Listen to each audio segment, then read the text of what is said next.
ആർത്തവ ക്രമക്കേടുകളാണെങ്കിൽ ഓവുലേഷൻ ക്രമമായിട്ട് നടക്കാനുള്ള ഗുളികകൾ ഒരു 3 മാസം മുതൽ 6 മാസം വരെ കൊടുക്കുന്നു.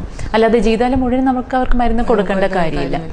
പോളിസിസ്റ്റിക് ഓവറിയിൽ ഈ കുമിളകൾ സിസ്റ്റ് യൂഷ്വലി നമ്മൾ കാണുമ്പോൾ സർജറി അല്ലെങ്കിൽ ഓപ്പറേഷൻ അതിൻ്റെ വല്ല റോളും ഉണ്ടോ? സർജറിക്ക് പോളിസിസ്റ്റിക് ഓവറിയിൽ ആ രോഗം മാറാനായിട്ട് ഒരു റോളും ഇല്ല. നമ്മൾ ലാപ്രോസ്കോപ്പിക് ഓവറിയൻ ഡ്രില്ലിംഗ് എന്ന് പറഞ്ഞാൽ ചെറിയൊരു കുമിളകൾ 2-3 കുമിളകൾ പൊട്ടിച്ച് കളയുന്ന 2 വശത്തും 4 കുമിളകൾ വെച്ച് പൊട്ടിച്ച് കളയുന്ന ഒരു ലാപ്രോസ്കോപ്പി ചെയ്യുന്നത് വന്ധ്യതയുള്ളവർക്ക് 1 വർഷത്തോളം നമ്മൾ ഓവുലേഷനുള്ള മരുന്നുകൾ ചെയ്തിട്ട് കൺസീവ് ചെയ്യാതിരിക്കുമ്പം, പ്രഗ്നൻ്റ് ആവാതിരിക്കുമ്പം അതിന് ഓവുലേഷൻ നടക്കാനുള്ള ഒരു ട്രീറ്റ്മെൻറ്റ് രീതി മാത്രമാണ് ഡ്രില്ലിങ്. അതിൽ 4 എണ്ണം വെച്ച് 2 വശത്തും പൊട്ടിച്ച് കളയുന്നത്. അത് കാരണം ഓവറിയിലെ സിസ്റ്റുകൾ മുഴുവനായിട്ട് മാറുമൊന്നും ചെയ്യുന്നില്ല. അത് ഏറ്റവും അവസാനം ചെയ്യേണ്ട ഒരു മാർഗം മാത്രമാണ്, അത് ഓവുലേഷനുള്ളൊരു മാർഗം മാത്രമാണ്.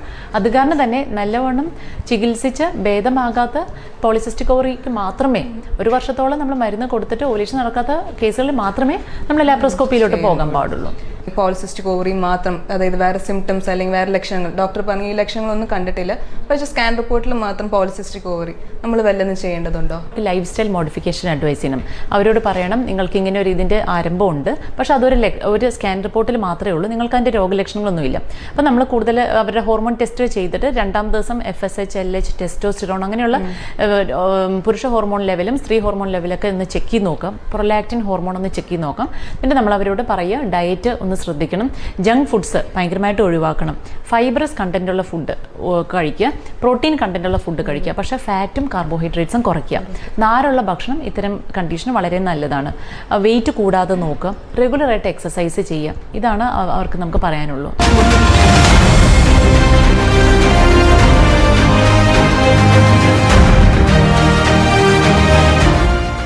പോളിസിസ്റ്റിക് ഓവറി ഡിസീസും ഇത് പ്രിവെന്റ് ചെയ്യാൻ, അതായത് തടയാനും ഇത് തന്നെയാണോ? ജന്മന അവർക്ക് ആ കണ്ടീഷനോട് പ്രോണാണ്. പക്ഷെ ഉള്ള ആൾക്കാർക്ക് രോഗലക്ഷണങ്ങൾ വരാതിരിക്കാൻ ഡയറ്റും ലൈഫ് സ്റ്റൈൽ മോഡിഫിക്കേഷൻ വഴി നമുക്ക് പറ്റും. വന്ധ്യത ഉള്ളവർക്കാണ് നമ്മൾ കൂടുതലായിട്ട് ചികിത്സ കണ്ടിന്യൂസ് ആയിട്ട് കുറച്ച് നാൾ ചികിത്സ വേണ്ടി വരുന്നത്. അവരോട് നമ്മൾ പറയാറുണ്ട് ഫോളിക് ആസിഡ് കഴിക്കുക, പിന്നെ മെറ്റ്ഫോർമിൻ അല്ലെങ്കിൽ മയോ ഐനോസിറ്റോൾ, അങ്ങനെ കുറേ പ്രിപ്പറേഷൻസ് ഉണ്ട്. നമുക്ക് ഇൻസുലിൻ റെസിസ്റ്റൻസ് എന്നൊരു കണ്ടീഷൻ വരുന്ന ഒരു കണ്ടീഷനാണിത്. ഇൻസുലിൻ റെസിസ്റ്റൻസ് എന്ന് പറഞ്ഞാൽ നമ്മുടെ ബോഡിയിൽ ആവശ്യത്തിന് ഇൻസുലിൻ ഉണ്ട്, പക്ഷേ അതിൻ്റെ പ്രവർത്തനം കുറയുന്നു ഈ ഇങ്ങനെയുള്ളവർക്ക്. അത് കാരണം പുരുഷ ഹോർമോണിൻ്റെ അളവ് ക്രമാതീതമായിട്ട് കൂടുന്നു. അപ്പോൾ ഇൻസുലിൻ റെസിസ്റ്റൻസ് കുറയ്ക്കാനുള്ള മരുന്നുകൾ ചെയ്യുന്നു. പിന്നെ ഓവുലേഷൻ നടക്കുന്നുണ്ടോ ഇല്ലേ എന്നുള്ളത് നമുക്ക് ആ സ്കാനിൻ്റെ പേരാണ് ഫോളിക്കുലർ സ്റ്റഡി. അത് ചെയ്ത് നമുക്ക് ഓവുലേഷൻ നടക്കുന്നുണ്ടോ ഇല്ലയെന്ന് നമുക്ക് വെരിഫൈ ചെയ്യാൻ പറ്റും. അതിനനുസരിച്ച് ഓവുലേഷനുള്ള മരുന്നുകൾ കൊടുക്കുക. അതാണ് അങ്ങനെയുള്ളവർക്കാണ് കുറച്ച് നാൾ അടുപ്പിച്ച് ചികിത്സ വേണ്ടത്. അല്ലാതെ നമ്മളങ്ങനെ സ്ഥിരമായിട്ട് ട്രീറ്റ് ചെയ്തുകൊണ്ടിരിക്കാറില്ല. പിന്നെ വന്ധ്യത ചികിത്സിച്ച് അവർ പ്രഗ്നൻ്റ് ആയാലും നമ്മൾ അവരോട് ഒരു കാര്യം പറഞ്ഞ് മനസ്സിലാക്കണം, നോർമൽ പോപ്പുലേഷന് 3% അബോർഷൻ്റെ റിസ്ക് എങ്കിൽ ഇവർക്കൊരു 10% അബോർഷന് റിസ്ക് ഉണ്ട്. അപ്പോൾ അത് കാരണം മരുന്നുകൾ 3-ാം മാസം വരെയും തുടരണം. അതേപോലെ അബോർഷൻ ആവാതിരിക്കാനുള്ള മരുന്നുകൾ നമ്മൾ ഈ കൂട്ടത്തിൽ ചെയ്യാറുണ്ട്. അപ്പോൾ ഒത്തിരി ആൾക്കാർക്ക് ഹോർമോൺ ട്രീറ്റ്മെൻറ്റ് കേൾക്കുമ്പോൾ ഒരു ഭയമാണ്, വേറെ സൈഡ് ഇഫക്റ്റ്, അതിന് വല്ല സൈഡ് ഇഫക്ട്സ് ഉണ്ടോ? ചികിത്സിക്കുന്നത് നമ്മൾ ആ പുരുഷ ഹോർമോണിൻ്റെ അളവ് കുറയ്ക്കുന്നവരെ മാത്രമേ നമ്മൾ ഹോർമോൺ ചികിത്സ കൊടുക്കുന്നുള്ളൂ. പിന്നെ അണ്ടം വളരുന്നില്ലെങ്കിൽ അതിനനുസരിച്ച് അണ്ടം വളരാനും പൊട്ടാനും വേണ്ടി ചില ഹോർമോൺസ് കൊടുക്കാറുണ്ട്.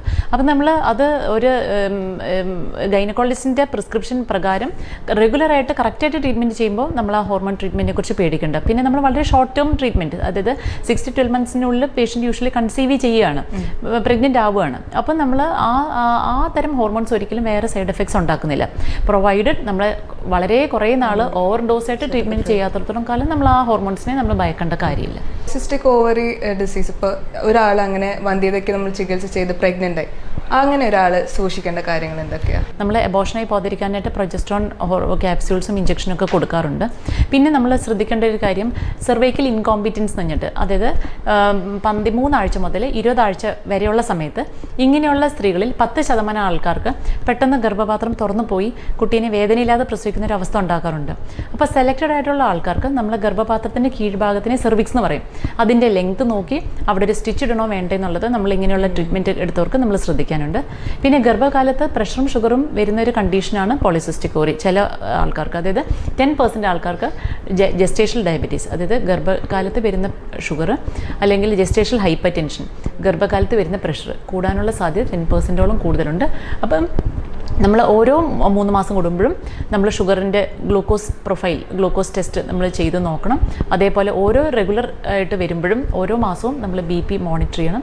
അതിനുള്ള സാധ്യത അവർക്ക് കൂടുതലുണ്ടെന്ന് നമ്മൾ അവർക്ക് പറഞ്ഞു കൊടുക്കണം. അതേപോലെ പ്രീടേം ലേബർ, മാസം തികയാതെ പ്രസവിക്കാനുള്ള സാധ്യതയും ഇങ്ങനെയുള്ളവർക്ക് കുറച്ച് കൂടുതലുണ്ട്. അതിനെക്കുറിച്ച് നമ്മൾ അവെയർ ആണ്. അപ്പം അങ്ങനെയുള്ള കോംപ്ലിക്കേഷൻസ് തടയാനുള്ള ഏറ്റവും നല്ല മാർഗ്ഗം അവർക്ക് പൊണ്ണത്തടിയുള്ള സ്ത്രീകളാണെങ്കിൽ അതൊന്ന് പ്രഗ്നൻസിക്ക് മുമ്പ് തന്നെ അത് കുറയ്ക്കുക. 3 മാസം മുമ്പേ ഫോളിക് ആസിഡും മെറ്റ്ഫോർമിൻ മുതലുള്ള മരുന്നുകളെല്ലാം കഴിച്ച് നമ്മൾ പ്ലാൻഡ് ആയിട്ടുള്ളൊരു പ്രഗ്നൻസി നടത്തുവാണെങ്കിൽ ഇങ്ങനെയുള്ള കോംപ്ലിക്കേഷൻസ് കുറച്ച് നമുക്ക് ഒരു പരിധിവരെ കുറയ്ക്കാൻ പറ്റും. അതല്ലാതെ വേറെ എന്തൊക്കെ കോംപ്ലിക്കേഷൻ വരാൻ സാധ്യതയുള്ളത്? വന്ധ്യത വരാം. ഞാൻ നേരത്തെ പറഞ്ഞല്ലോ, കോസ്മെറ്റിക് ആയിട്ടുള്ള പ്രോബ്ലംസിന് വേണ്ടി വളരെ സ്ത്രീകളിലും വരുന്നുണ്ട്. മുഖക്കുരു ഒരു വലിയൊരു പ്രശ്നമാണ്. എത്ര ചികിത്സിച്ചാലും മാറുന്നത്. ചിലപ്പോൾ അവർ കുറേ സ്കിൻ സ്പെഷ്യലിസ്റ്റിൻ്റെ അടുത്ത് പോയി മുഖക്കുരുവിൻ്റെ ആ ട്രീറ്റ്മെൻറ്റ് ഒക്കെ കഴിഞ്ഞിട്ട് അപ്പോൾ നമ്മൾ സ്കാൻ ചെയ്ത് നോക്കുമ്പോഴാണ് പോളിസിസ്റ്റിക് ഓവറിയാണ് അണ്ടർലൈൻ കണ്ടീഷൻ. അപ്പോൾ ആ പുരുഷ ഹോർമോൺ കുറയ്ക്കാതെ നമുക്ക് മുഖക്കുരുവിന് വേണ്ടി എന്ത് ട്രീറ്റ്മെൻറ്റ് എടുത്താലും കാര്യമില്ല. അതേപോലെ പലരും ലേസർ ചികിത്സയ്ക്ക് പോലും പോയിട്ട് ഡിസാർട്ടൻ്റ് ആയിട്ട് തിരിച്ചു വരുമ്പോഴാണ് നമ്മൾ കാണുന്നത് എന്തുകൊണ്ടാണ് ലേസർ ചികിത്സ വെച്ചിട്ടും രോമവളർച്ച തിരിച്ചു വരുന്നത്? നമ്മൾ ആ പുരുഷ ഹോർമോണിനെ കൺട്രോൾ ചെയ്യാത്തതാണ്.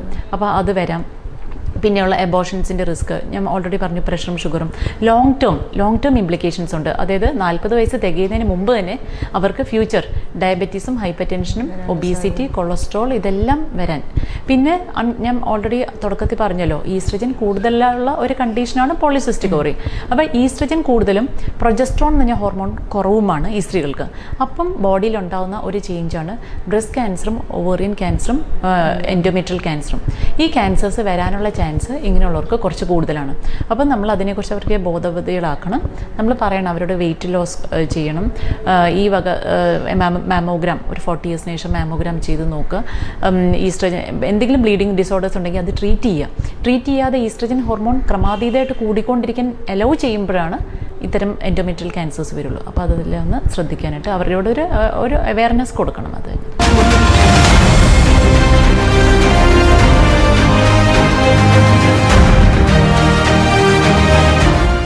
പിന്നെ ഡോക്ടർ വേറെ സംശയമുള്ളത്, നമ്മുടെ ഈ മെൻസസ് ആർത്തവത്തിൽ ഇങ്ങനെ മാസം തെറ്റി വരിക, അത് ഈ അസുഖത്തിൽ കാണാറുണ്ടോ? എനിക്ക് അസുഖം എന്നത് പറയാൻ പറ്റത്തില്ല. ഒരു ലൈഫ് സ്റ്റൈൽ ഡിസീസാണ്. എന്നാൽ പോലും ഒരു 30% സ്ത്രീകൾക്ക് ആർത്തവ ക്രമക്കേടുകളായിട്ടാണ് നമ്മുടെ അടുത്ത് വരാറുള്ളത്. വന്ധ്യത കഴിഞ്ഞാൽ ആർത്തവ ക്രമക്കേടുകളാണ് പിന്നെയുള്ള പ്രശ്നം. അപ്പോൾ നമ്മളത് എങ്ങനെ ട്രീറ്റ് ചെയ്യുന്നത് വെച്ചാൽ നമ്മൾ അവർക്ക് പറഞ്ഞു കൊടുക്കണം. സാധാരണ ഒരു സ്ത്രീയുടെ ആർത്തവ ചക്രം 28 മുതൽ 35 ദിവസം വരെയാണ്. അവരുടെ പീരീഡ്സ് 5 മുതൽ 7 ദിവസം വരെയാണ് മാക്സിമം പോകാവുന്നത്. 80 ml ബ്ലഡാണ് പോകുന്നത്. ഇങ്ങനെയുള്ളൊരു പീരീഡ്സ് ആണെങ്കിൽ അത് നോർമൽ ആർത്തവ ചക്രമാണ്. പക്ഷേ അതിനപ്പുറം 35 ദിവസത്തേക്കാൾ വൈകി പീരീഡ്സ് വരുമ്പോൾ നമ്മൾ നാച്ചുറലി നമ്മുടെ ടൈപ്പ് ഓഫ് ഗ്രൂപ്പ് ഓഫ് പോപ്പുലേഷനിൽ കാണുന്ന ഏറ്റവും അധികം കൂടുതൽ കാണുന്ന കാരണം പോളിസിസ്റ്റിക് ഓവറിയാണ്. അപ്പം നമ്മൾ അതിനുവേണ്ടി സ്ക്രീൻ ചെയ്യുന്നു, അവരുടെ ബ്ലഡ് ടെസ്റ്റുകൾ ചെയ്യുന്നു, സ്കാൻ ചെയ്യുന്നു. ചെറിയ കുട്ടികളാണ് വരുന്നെങ്കിൽ 18 വയസ്സ് കീഴിലുള്ള കുട്ടികളാണ്, അവർക്ക് ബ്ലീഡിങ് തെറ്റി വരുന്നു എന്നുള്ളത് മാത്രമേ അവരുടെ പ്രശ്നമുള്ളെങ്കിൽ നമ്മൾ ആദ്യം അവരോട് പറയാൻ പോകുന്നത് വ്യായാമം ചെയ്യുക, ഫാറ്റി ഫുഡ് കുറയ്ക്കുക, ഡയറ്റിൽ നല്ലോണം ശ്രദ്ധിക്കുക, റെഗുലറായിട്ട് എക്സസൈസ് രാവിലെയും വൈകിട്ടും ചെയ്യുക. ഇതെല്ലാം ചെയ്യുന്നതുകൊണ്ട് തന്നെ കുറേയൊക്കെ ഒരു 5 കിലോ വെയിറ്റ് റിഡക്ഷൻ അച്ചീവ് ചെയ്യുന്നതുകൊണ്ട് തന്നെ കുറേയൊക്കെ ആർത്തവ ക്രമക്കേടുകൾ കറക്റ്റാക്കാൻ പറ്റും. പക്ഷേ അവർ വരുന്നത് കുറേ മാസങ്ങളോളം പീരീഡ് വരാതിരുന്നിട്ട് പിന്നെ ഭയങ്കരമായിട്ട് ബ്ലീഡിങ് ആയിട്ട് അങ്ങനെ ഹെവി ആയിട്ട് ബ്ലീഡിങ് ആയിട്ട് ചിലപ്പോൾ എനീമിക് ആയിട്ട് കുട്ടികൾ വരാറുണ്ട്. അങ്ങനെയുള്ളപ്പോൾ നമുക്ക് വെയിറ്റ് ചെയ്ത് നിൽക്കാൻ പറ്റില്ല. ഇതിനകത്ത് ഡെഫിഷ്യൻ്റ് ആയിട്ടുള്ള ഹോർമോൺ പ്രൊജസ്ട്രോൺ ആണ്. ആ പ്രൊജസ്ട്രോൺ സപ്ലിമെൻറ്റ് ചെയ്താൽ മാത്രമേ അവരുടെ ബ്ലീഡിങ് നിൽക്കുള്ളൂ. നമ്മളത് സപ്ലിമെൻറ്റ് ചെയ്യും 10 ദിവസത്തേക്ക്. പിന്നെ അടുത്ത ആർത്തവചക്രം മുതൽ അത് കറക്റ്റ് ആക്കാൻ വേണ്ടിയുള്ള മരുന്നുകൾ ഹോർമോണിൻ്റെ റിപ്പോർട്ടിൻ്റെ അനുസരിച്ച് നമ്മൾ അതിൻ്റെ ആനുപാതികമായിട്ട് നമ്മൾ അവർക്ക് കൊടുക്കും. 3 മുതൽ 6 മാസം ട്രീറ്റ് ചെയ്യുന്നുണ്ട് അവരുടെ ആർത്തവ ചക്രം റെഗുലർ ആകും. സോ നമ്മൾ അമ്മമാരെ പറഞ്ഞ് മനസ്സിലാക്കണം. നമുക്ക് ചെറിയ കുട്ടികളാകുമ്പോൾ നമുക്ക് ഹോർമോൺ ചികിത്സ കൊടുക്കാൻ താല്പര്യമില്ല. പക്ഷേ ബ്ലീഡിങ്ങിൻ്റെ പ്രോബ്ലം ശരിയാക്കാനും പിന്നെ ഭാവിയിൽ അവർക്ക് വന്ധ്യതയൊന്നും വരാതിരിക്കാനും നമുക്ക് ഈ ഈസ്ട്രജൻ ഹോർമോണിൻ്റെ കൂടുതൽ നമുക്ക് കറക്റ്റ് ചെയ്തേ പറ്റുള്ളൂ. അങ്ങനെ short term course 3 to 6 months നമ്മൾ കൊടുക്കുന്നതോടുകൂടി ആർത്തവ ക്രമക്കേടുകൾ പരിഹരിക്കാറുണ്ട്. പക്ഷേ ഇപ്പോൾ 25 മുതൽ 30 വയസ്സ് 35 വയസ്സ് കുട്ടികളാവാൻ ഉദ്ദേശിക്കുന്ന ഒരാൾക്കാണെങ്കിൽ നമ്മൾ എല്ലാ പീരീഡ്സും ട്രീറ്റ് ചെയ്ത് കറക്റ്റാക്കിയിട്ട് ചിലപ്പോൾ അവർ കൺസീവ് ചെയ്യുന്നത് പ്രഗ്നൻ്റ് ആവുന്നതിനെ കുറിച്ച് ആലോചിച്ചാൽ കുറേ വൈകുന്നിരിക്കും. അപ്പം നമുക്ക് വന്ധ്യതയ്ക്കുള്ള പരിഹാരം കാര്യം ആദ്യം ചെയ്യുമായിരിക്കും. ഈ ആർത്തവ ക്രമക്കേട് ട്രീറ്റ് ചെയ്ത ഉടനെ തന്നെ അതിൻ്റെ പിന്നിൽ തന്നെ നമ്മൾ അതും കൂടെ ചെയ്യണം, മദ്യതയ്ക്കുള്ള ട്രീറ്റ്മെൻറ്റ് ചെയ്യണം. 40 വയസ്സ് കഴിഞ്ഞ ഉള്ള ആൾക്കാർക്ക് നമ്മൾ ഹോർമോൺ ചികിത്സ കൊടുക്കാൻ നമുക്ക് വലിയ ഇഷ്ടമില്ല. കാരണം തടി കൂടുമോ, പ്രഷർ വരുമോ, ഷുഗർ വരുമോ എന്നൊക്കെയുള്ള സംശയങ്ങൾ അവർക്കുണ്ടാകും. അപ്പം നമ്മൾ അവരോട് പറഞ്ഞു കൊടുക്കണം, നമ്മൾ അതിനനുസരിച്ചുള്ള മരുന്നുകൾ മാത്രമേ അവർക്ക് കൊടുക്കുന്നുള്ളൂ. നമ്മൾ ഇതിനു വേണ്ടി കൊടുക്കുന്ന ഹോർമോൺസ് തടി കുറയ്ക്കുന്നതാണ്. പുരുഷ ഹോർമോൺ കുറയുന്നത് വഴി അവർക്ക് തടി കുറയ്ക്കുന്നതാണ്. അവർക്ക് ഇപ്പോൾ ഷുഗറോ പ്രഷറോ വരാനുള്ള സാധ്യതയില്ല. അപ്പോൾ 3-6 മാസം നമ്മൾ ഹോർമോൺ ചികിത്സ കൊടുത്തു കഴിഞ്ഞാൽ നമ്മൾ കോപ്പർട്ടി പോലെ മെറീന അങ്ങനെയുള്ള കോയിലുകളുണ്ട് നമ്മൾ ഇൻസേർട്ട് ചെയ്താൽ. ലീവോനോർജെസ്ട്രൽ എന്ന് പറഞ്ഞാൽ ഹോർമോൺ കണ്ടെയ്ൻ ചെയ്യുന്ന പലതരം കോയിലുകളിൽ ഗർഭപാത്രത്തിനുള്ളിൽ നിക്ഷേപിക്കുന്ന അവൈലബിളാണ്. അത് ഇടുന്ന വഴി നമുക്ക് ഹോർമോൺ ട്രീറ്റ്മെൻറ്റ് വായിക്കൂടെ കഴിക്കുന്നത് ഒഴിവാക്കി വെജൈനലി നമ്മൾ യൂട്ടസിന് ഉള്ളിലോട്ട് ഇൻസേർട്ട് ചെയ്യുന്ന വഴി ആ ആർത്തവ ക്രമക്കേടിന് ഒരു പെർമനൻറ്റ് സൊല്യൂഷനാവും. അവർക്ക് ബ്ലീഡിങ് കൂടുതലുണ്ടാവുന്നില്ല. അവർക്ക് മാസത്തിൽ നിൽക്കുന്നവർ 5 കൊല്ലത്തിൽ ഒരിക്കലേ ആ കോയിൽ മാറേണ്ടതുള്ളൂ. അപ്പോൾ അങ്ങനെ അവർക്ക് ഹോർമോൺ ട്രീറ്റ്മെൻറ്റ് എടുക്കുന്നു എന്നുള്ള സാറ്റിസ്ഫാക്ഷൻ ഉണ്ട്. അതേസമയം അതൊക്കെ ഓറലി വായിക്കൂടെ കഴിക്കുന്നതിൻ്റെ ബുദ്ധിമുട്ടുകൾ അവർക്ക് ഉണ്ടാവുന്നില്ല.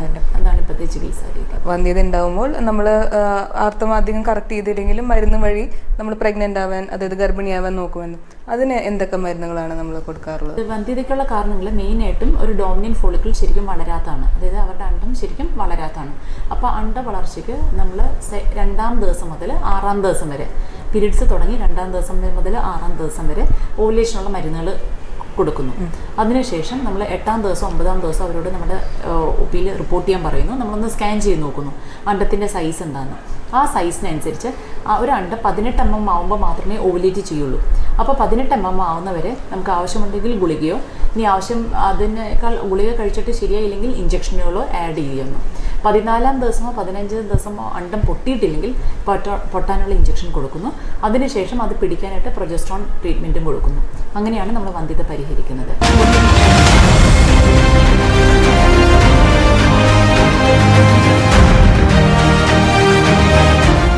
ഇപ്പോൾ ഈ മുഖക്കുരു, അമിത രോമ വളർച്ച എന്നൊക്കെ പറഞ്ഞല്ലോ, അതിന് നമ്മൾ എന്താ ചെയ്യുക? ഹോർമോൺ ട്രീറ്റ്മെൻറ്റ് വഴിയാണ് അത് കുറയ്ക്കുന്നത്. ചില ആൾക്കാർക്ക് നമുക്ക് അതിനുവേണ്ടി കെമിക്കൽ പീലിങ്ങോ ലേസർ ചികിത്സയിലോട്ട് വിടാറുണ്ട്. അത് ഈ ഹോർമോൺ ട്രീറ്റ്മെൻറ്റ് ഒരു 3 മാസം കൊടുത്ത ശേഷം അതിലോട്ട് പോവുകയാണെങ്കിൽ റിസൾട്ട്സ് കുറച്ചും ബെറ്റർ ആയിരിക്കും. പിന്നെ ലൈഫ് സ്റ്റൈൽ മോഡിഫിക്കേഷൻ, എണ്ണ കുറച്ചുള്ള ഭക്ഷണങ്ങൾ, കലോറി നല്ലോണം കുറയ്ക്കുന്ന വഴി തന്നെ കുറേ ട്രീറ്റ്മെൻറ്റ് അതിൽ തന്നെ ശരിയാവും.